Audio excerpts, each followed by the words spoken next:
So my name is Chris Bernat, and I work for Age Well Services. And the work I do for Age Well is coordinating the Safe Seniors Program, which is our Elder Justice Collaborative. So we work on the prevention and investigation of elder abuse, neglect, and financial exploitation.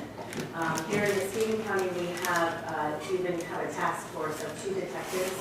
All they do is work on investigating elder abuse and exploitation cases. Right now, we have about 28 cases they're working on at the moment. Since we started doing this work in 2018, we've reviewed over 600 cases in both Muskegon and Ottawa County.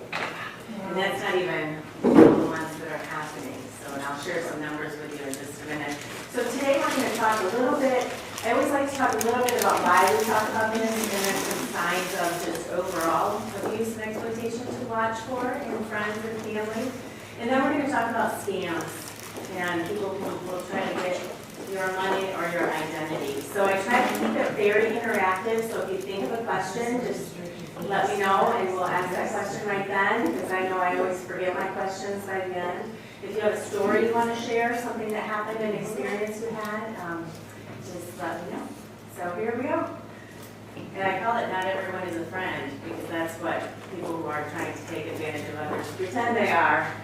So why do we talk about it? So for older adults who experience abuse, neglect, or exploitation, it affects their emotional, physical, financial health. It can be a loss of independence, feelings of shame, anxiety, depression, and there's a 300% higher risk of death for those who have experienced this.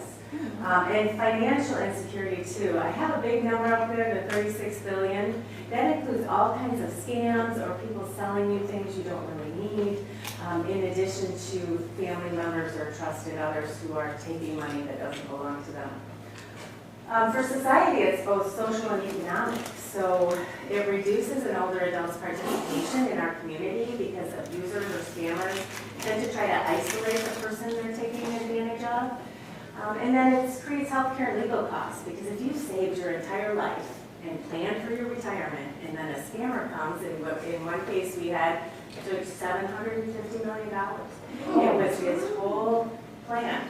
Well, now he's using government programs and those type of resources where he had planned it all out for himself. And the main reason is talking about it increases awareness, and that does 2 things. It increases prevention, because we're aware that it might happen, and it increases reporting, because it is something that's very underreported, and if we don't know about it, we can't help. Which brings us to my next slide. 1 in 10 older adults experience some type of abuse, neglect, or financial exploitation. So I say think of 10 of your friends. Chances are one of them is going to go through some level of this. But only 1 in 24 of those people report cases of abuse, physical abuse, or neglect. And 60% of physical abuse and neglect cases are family members. It is. It is. And that's where that feeling, we talked about that feeling of shame, and sometimes why people don't talk about it, because how could I raise somebody that's going to do this to me? But life throws crazy stuff at us, and you never know why people act the way they do. And if we know about it, we can help. Only 1 in 44 estimated cases of financial exploitation are reported. And 85.5% of those perpetrators are family members or friends or trusted others. And then the rest of that percentage are those strangers calling you on the phone or texting. So that's why we talk about it. We want to get this number down, and we want to get these numbers up, people reporting. So here are just some potential signs of abuse. And one of the cards, this is in your handout too, but one of the cards I gave you has these listed on the back. And you look, we all know kind of the physical abuse. If somebody shows up with a black eye or a bruise and they can't really explain it, or their explanation's kind of funny. But other physical signs are unusual weight loss or dehydration. They're missing medications, medical appointments. They're living in unsanitary living conditions. All of a sudden they're hoarding, or they're not taking care of themselves. Or they have unattended medical needs. Those are all physical signs. Behavioral are things like they suddenly become withdrawn, they don't want to talk talk to anybody. They may go to yoga class with you every week, but then suddenly just stop coming. They're isolated from friends and family. They may seem to be increased in anxiety and fear. And a big red flag is if they're hesitant to talk in front of who's supposed to be their caregiver, because that can often mean that the caregiver is the abuser. Financial exploitation, you can see things like unpaid bills, despite seeming to have adequate needs to cover those bills. Missing household items, unexplained changes in wills. Suddenly they have a new best friend or a long-lost nephew that's going to inherit everything. Purchase of larger items they won't use, boats, motorcycles. A lot of older adults use those, but some don't. And then the biggest one is changes in habits. So an older adult goes into the bank every Friday and gets out $100 for spending money. Suddenly they're in there with a new friend or on the phone and they want $2,000 in cash. That can be a big red flag for banks, and we work very closely with banks to have them red flag that for us. And often these will happen at the same time, so it won't be just physical or just emotional or just exploitation. They're all kind of happening at once. So those are things to watch out for at friends and family. And then if you do suspect abuse or neglect or exploitation, you can call Adult Protective Services at that number. You don't have to be sure, you don't have to have facts, you just have to have a reasonable suspicion to call. Or if it's an emergency, you can call your police department or 911. So, any questions on that part before we move on to So, imposter scammers are what we're going to talk about today. So they lie about who they are in order to trick you into believing they're someone else or a new friend, to get you to send money or disclose information. So they work hard to get to know you. How many people are on social media, Facebook, Instagram? So they'll use social media to get to know you. They'll take advantage of loneliness. One of the big things they do is look at obituaries, and then they target those who are recently lost a loved one, because they're lonely and they're grieving.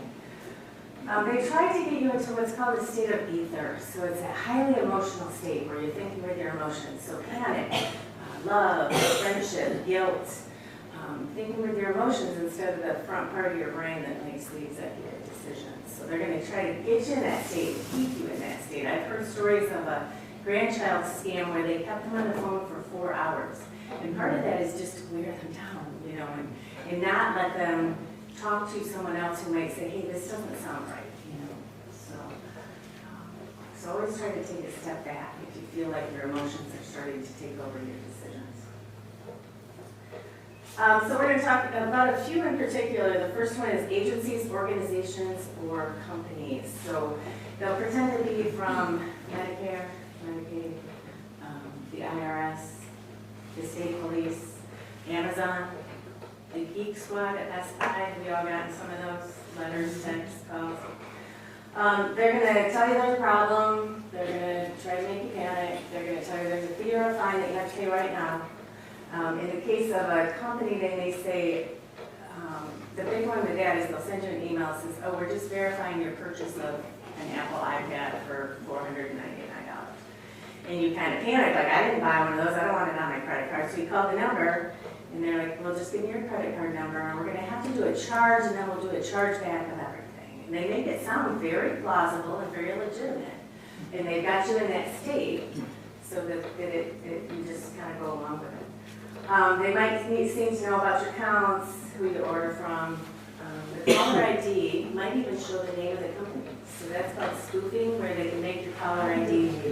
So they do that. So yeah, I got a call from my own mother once.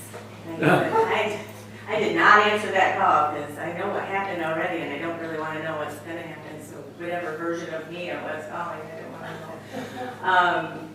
But they will make it look like a local number. They can pop in the name of your bank, and they are cracking down on the ability for people to do that. But I always say if you don't know the number, or if it's a weird thing like my own number showing up, or you have someone in your contacts, so usually when they call you, their name shows up, but for some reason their number's showing up, let it go to voicemail, because if it's someone really trying to get a hold of you, they'll leave a voicemail and you can call them back.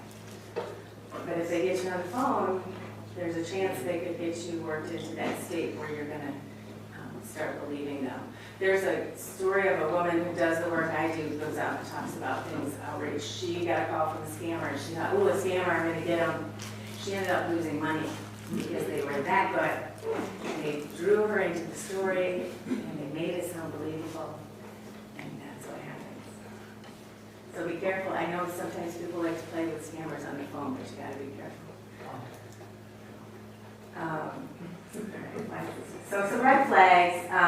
IRS, did you know the IRS does not send texts or emails? They will just send you a letter. That's how they communicate.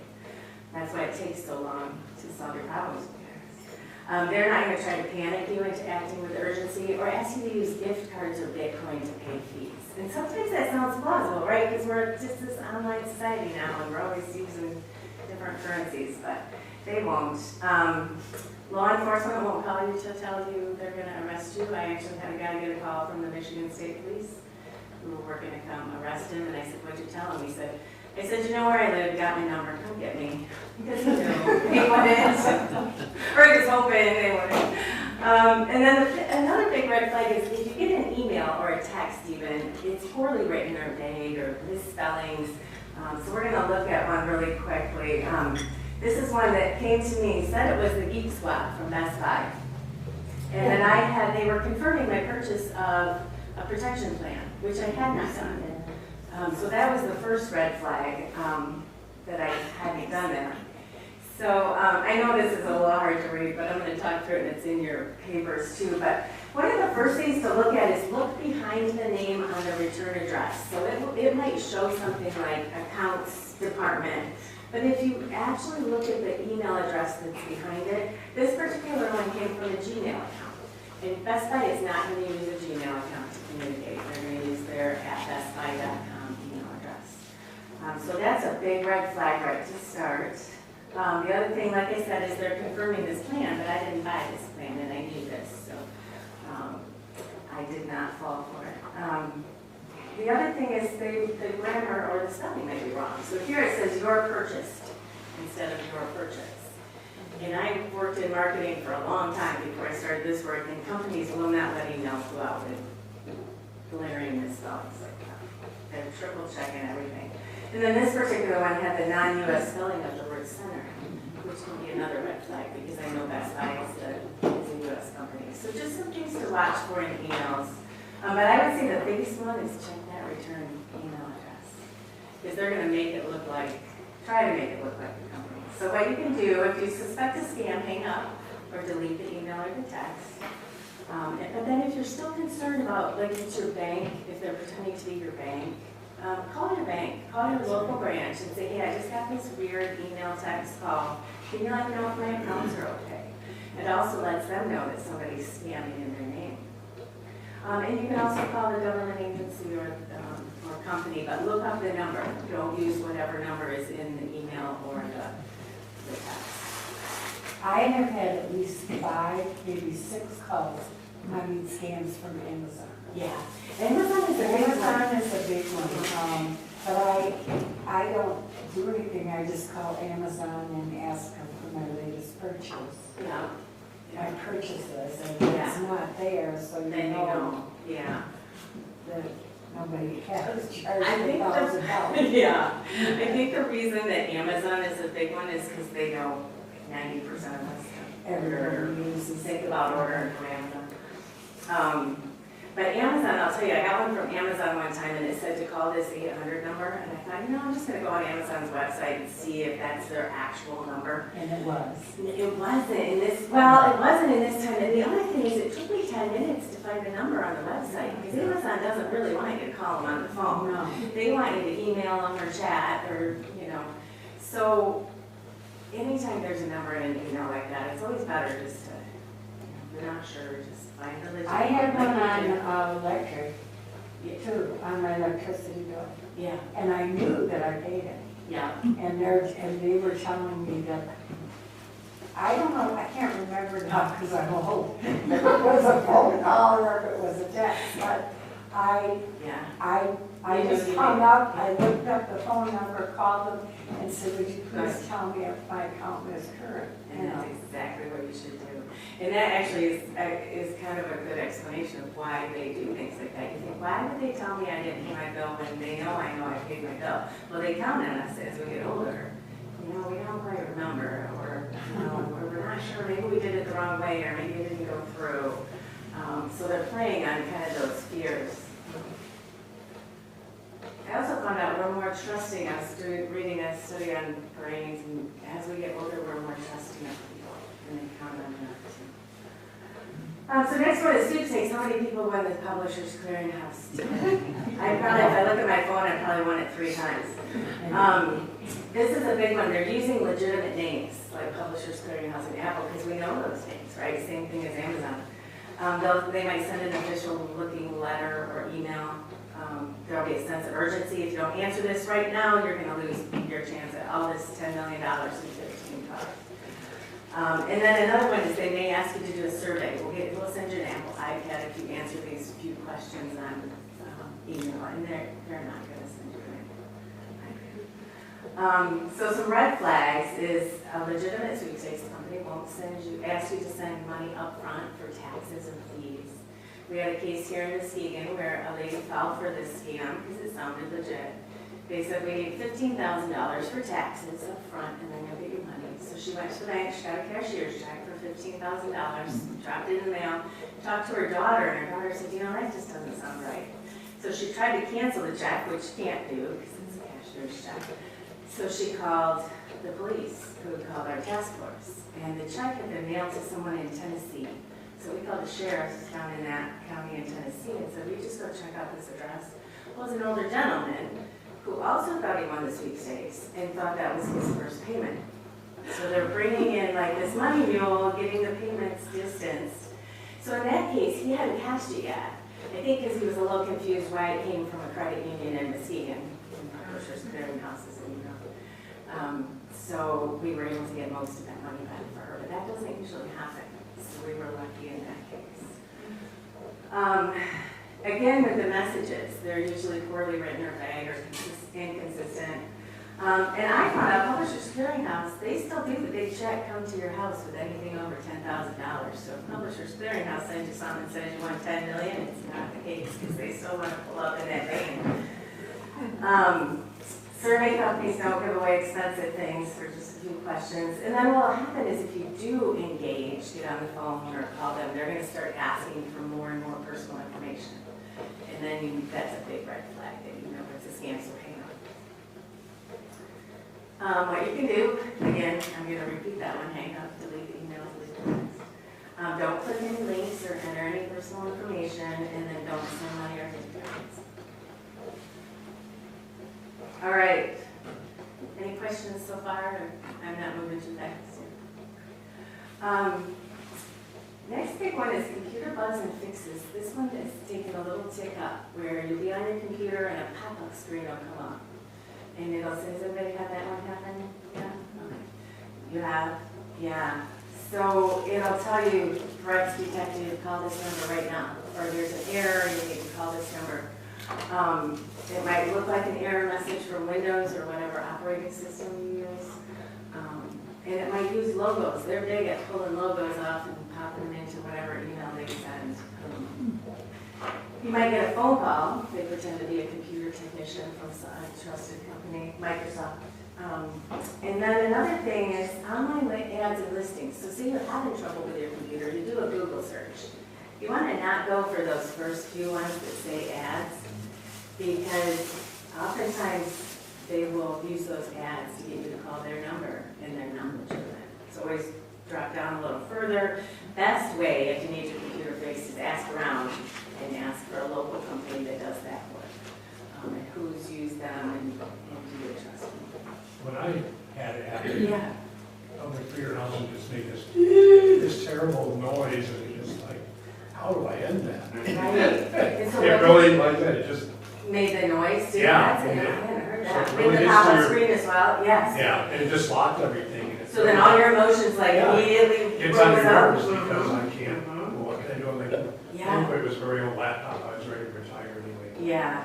So did you just shut it off? No, they helped, you know, I called the number and they're helping me through, and then pretty soon I started to get suspicious, and then they kind of messed up, they got angry and upset because you were starting to question them. Yeah, they don't like you to question Which them. normally you wouldn't get from a, Right. and then they'd even more suspicious and shut things down. Good, good. And that's what, because sometimes it seems legit and you get on the phone, but then the more you talk, the more red flag you get, the hairs on the back of your neck. And he tried calling back 3 or 4 times.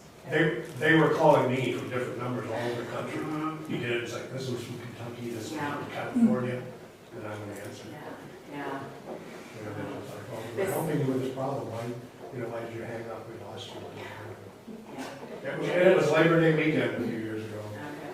So, again, how do you get hold of your bank or this or that? It's Labor Day Exactly. weekend. So they'll do it weekends, but yeah, that emotion immediately rises when you feel like, oh, that stuff on your fingers. And they kept it going for a while, but Yeah. I mean, they didn't get any. Good, good, I'm glad to hear that. All right. When I get one of those calls that they say, there's something wrong with your computer, you need to get on it right away, I say, but I don't have a computer. And they hang up right away. That's a good one. I had that. Yeah. So some red flags, like we talked about, you know, something just doesn't sound right. Legitimate companies aren't gonna call you out of the blue and tell you there's something wrong with your computer, and they can't tell from wherever they are that there's something wrong. What they'll do is say they found the problem, right, like with your situation, and then they may ask you to give them remote access, which means then they have control of your computer. So be really careful with that. I had a lady once that happened to, and she realized it, so she just unplugged her computer and took the battery out, she actually did, and kind of nipped it in the bud. But their ultimate goal is to try to make you pay for a problem that doesn't exist, kind of keep into sending money to shut it off. And then the other thing is security pop-up, like when you get a typical Microsoft error message, it doesn't give you the number to call Microsoft. Mine always sends me to some web page where I have to figure it out myself. So, and then what you can do, again, just hang up, ignore those pop-ups that ask you to call. Don't call any numbers, click on any links. And then if you're looking for tech support, go to a company you want to trust. All right, grandchild friend in trouble. Has anybody gotten this one, the call from the grandchild? Yeah. What did you do? Did you I figure it out had, right I away? had 3 of those, and the first one I said, well, if you're my grandchild, what's your name? Yeah. Good. And he says, Juan, like a question. I said, well, Yeah, good. but I also had a friend who lost $20,000. Yeah. There was, before I get into this, I'll tell you another little story. Back in March, we had quite a crew up from Florida to do grandchild scams in the area. And that one was not gift cards or Bitcoin, it was I'll come by your house and get cash. Ooh. So we had a couple in Cedar Creek, Kenneth and Elaine, and they got a call from their grandson. So Elaine answers the phone and he said, Grandma, this is your eldest grandson. And she said, Winston? And he said, yes. Oh. So we had a little chat about don't give him the name. But it was instinct, right? This is your eldest grandson. Her mind brings up Winston. So he had gotten an accident. It was a local politician, so it had to be kept really hush-hush, and he was in jail, and he needed bail money. So she's already worked up, as she put it, in grandma panic mode. And then his lawyer gets on the phone, so it's a different guy, and says, okay, we can, get him out if you can raise $9,000. And we'll even send somebody to your house to pick it up. So they're panicking. She sends Kenneth to the bank to get the money while she stays on the phone, because they're going to keep her on the phone, because they're working her up a little bit. So he starts driving to the bank, and a little ways out, he thinks, this just doesn't seem right. Winston should be at work. Why is he driving around getting in accidents? So he calls Winston, who's exactly where he's supposed to be. So he calls the police, who had already heard about these calls that were going around. So they called our task force. So we talked to Kenneth and said, how'd you like to help us set up a sting. So Elaine's still on the phone with the scammer, and we bring detectives to the house, and she keeps them going, because now she knows what's going on. When are you gonna be here? I'm starting to panic. When's your guy gonna get here? We got the money, it's all ready. He showed up at the door, and our detective grabbed him, pulled him in, put the handcuffs on. And then our other detective, who was staged in the garage, got his colleague, his, what do you call it when they're partners in crime, who was in the getaway car. So we got two of them. But it was through their, help in setting that up. So we were lucky there again. Then that was like a 3-county, they were in 3 counties, so we're still working with the different counties to try and get more. So the Dahlias did not lose any money. Some people during that time lost 18, or we heard of another one that was 18,000. I think the total number was about 100. The funny part about the story of our friend was the 3rd time he went back to get the cashier's check, the lady just looked at him and says, this is a scam. He said, what do you mean? Is that how they stopped then? And that's what stopped it. She said, because she knew the routine, Right, right, and she said 3 times in one day, no, this is not right. right. But he couldn't, he stopped. Good, Good. But he said, I was so sure that it was a legit thing. Yeah, and that's what they push all the buttons to try and make you think it was legit. Right?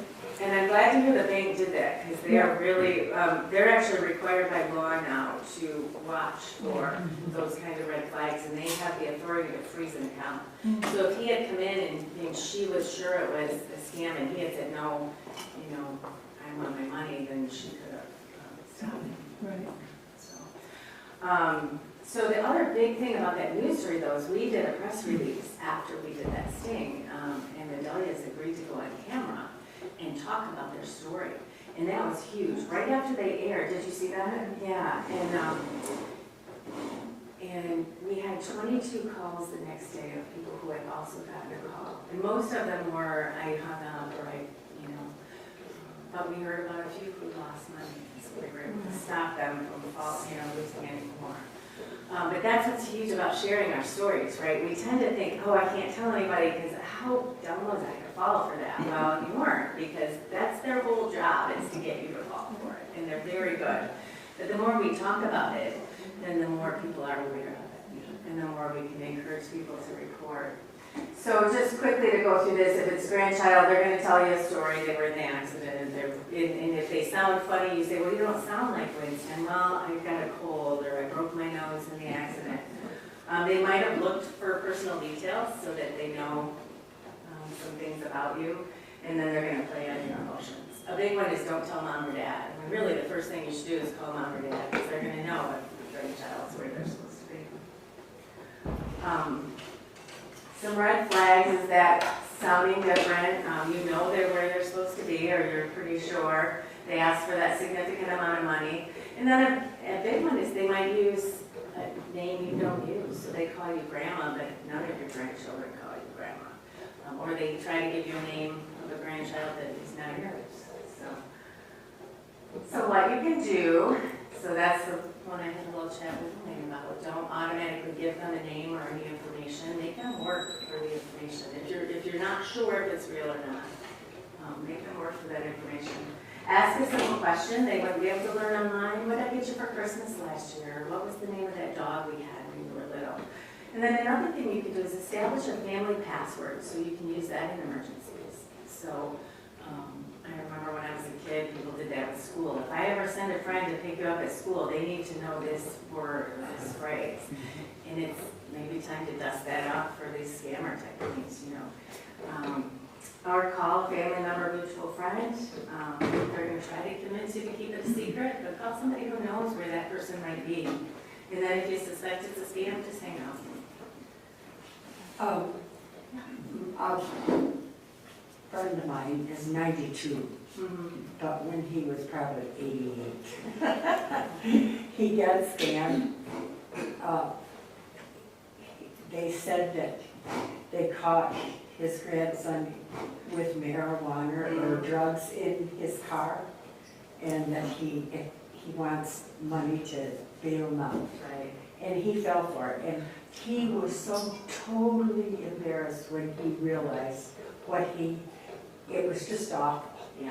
I mean, this is really a smart guy, and he still runs a business, and he has horses. I mean, he was just so, And so the scammers are counting on him not sharing his story because he's embarrassed, and then other people don't know that it's going on. The gentleman I talked about who lost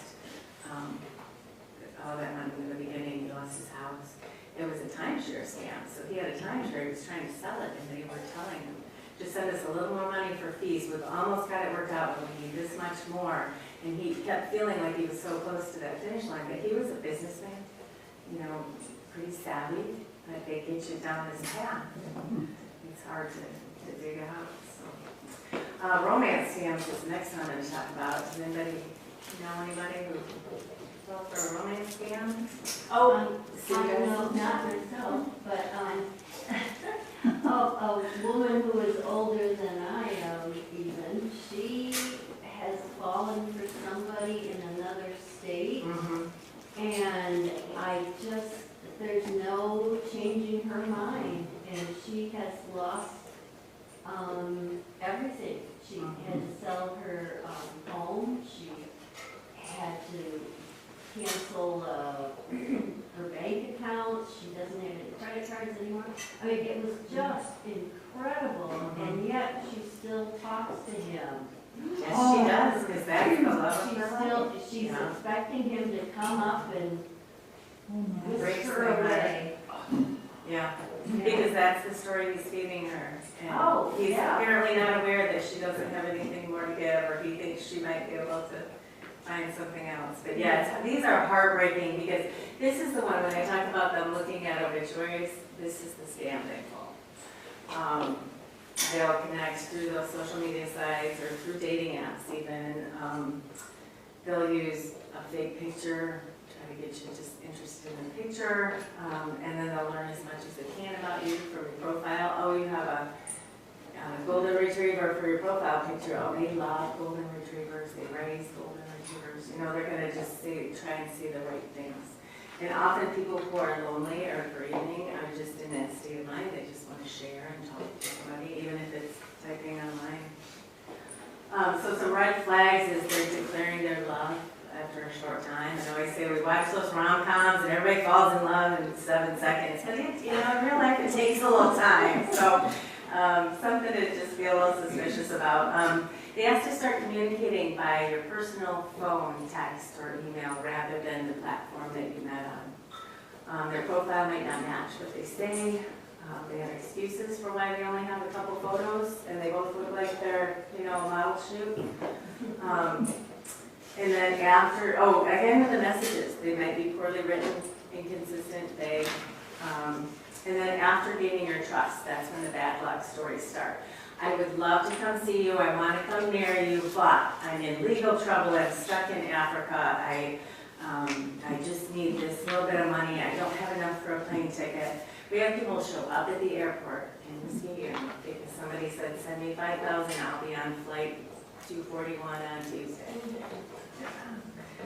And then they delay meeting in person or on video chat because they don't want you to see that they don't look like the picture that's on the website.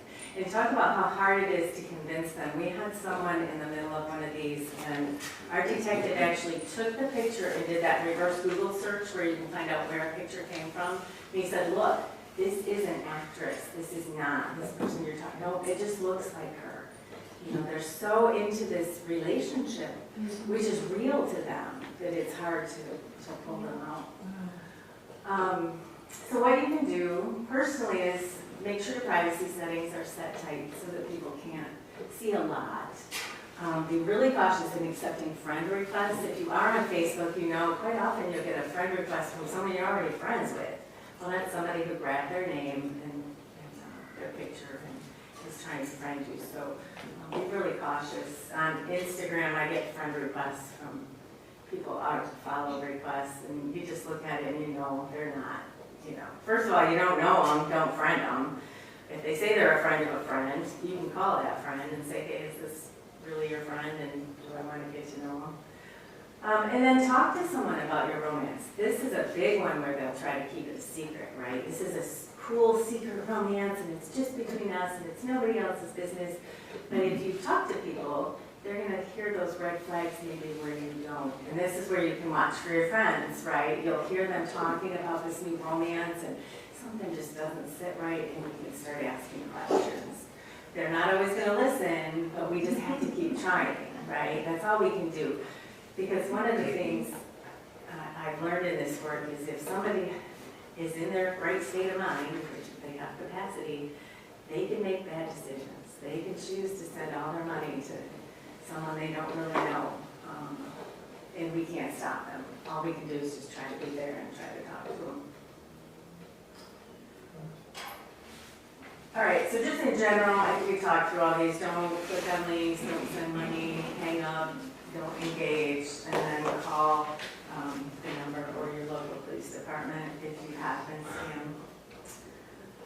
And then there's another page, I'm not going to go through all these numbers, but in this handout, you can actually report scams even if you didn't get scammed to the FBI and the Federal Trade Commission, and they're tracking all these scams. And so hopefully we can start connecting dots and catching people. There's also a really good site on the Federal Trade Commission. There's an identity theft site, so if you do happen to fall for something and are worried about your identity being stolen, it takes you through steps on what to do, how to check your credit score, how to lock things down so that somebody can't use your information to take out a loan or something like that. So some good information there. And our Attorney General is also, she has an Elder Justice Task Force, and she's working hard on this stuff too. Lots of resources. So just some general stuff. If someone messages you, you don't know who they are, especially if they ask a lot of personal questions, be really cautious. Even if it is somebody, I got a Facebook message from someone I know quite well, and it did not sound like him at all. It came out of the blue, just kind of a, hey, how you doing message. And so I ignored it.